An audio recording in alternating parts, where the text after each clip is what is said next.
ने प्रहलाद जी से कहा कि आप मेरे साथ वैकुंठ चलो। तो प्रहलाद जी ने कहा, भगवान मैं स्वार्थी भक्त नहीं हूं। प्रहलाद जी ने क्या कहा, मैं स्वार्थी भक्त नहीं हूं। मेरे जो बंधु बांधव हैं वो सब यहाँ संसार में कष्ट पाते रहे और मैं अकेला वैकुंठ में चलूं, ये मुझे अच्छा नहीं लगता है। मेरा मन है कि मैं इन सबको लेके वैकुंठ में आऊं। तो भगवान ने कहा कि भाई वैकुंठ कोई मेला तो है नहीं कि सबको लेके चल पड़े।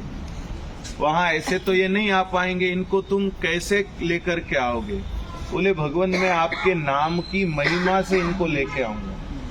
तो भगवान ने कहा कि तेरे पिताजी ने ऐसे भारी प्रतिबंध लगा, इन्होंने किसी ने नाम लिया ही नहीं है, अब ये सब कैसे आएंगे? तो प्रहलाद जी ने कहा मैं इन सब से प्रार्थना करूंगा कि हरि नाम लो, हरि नाम लो, हरि नाम लो। तो भगवान ने कहा अगर इन्होंने नहीं लिया तो? बोले नहीं लिया तो मेरे पास दूसरा उपाय भी है। जैसे डॉक्टरों के पास में अगर किसी को गोली न पचती हो तो दूसरा उपाय है इंजेक्शन लगा के दवाई भीतर पहुंचा देना।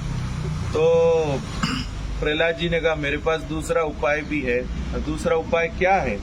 तो प्रहलाद जी ने कहा मैं रोज सुबह उठ करके और अपने नगर में घूम घूम करके जोर जोर से आपका नाम लूंगा, नारायण नारायण गोविंद गोपाल। तो भगवान ने कहा उससे क्या होगा? बोले उससे मेरे नगर के लोग ये सोच करके कि हमारे राजा को क्या हो गया है जो ये ऐसे नाम लेके चिल्लाते हुए घूम रहे हैं, तो सब लोग अपने घरों से निकल कर बाहर आएंगे मुझे देखने के लिए कि मुझे क्या हो गया है। तो वो आंखों से तो मुझे देखेंगे पर कानों के रास्ते आपका नाम उनके अंदर चला जाएगा और उनके कल्याण का रास्ता खुल जाएगा, वैकुंठ के दरवाजे उनके लिए खुल जाएंगे।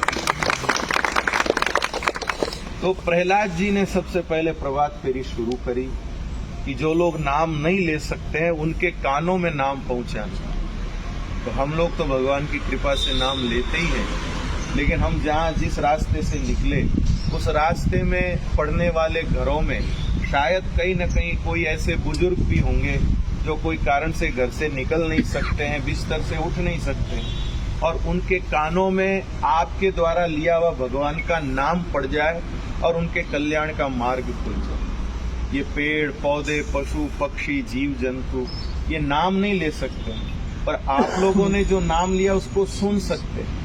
पेड़ों में भी जीवन होता है, तो हम लोग बचपन में ही चौथी पांचवी में पढ़ चुके हैं। तो ये हमारी तरह बोल नहीं सकते हैं लेकिन सुन सकते हैं।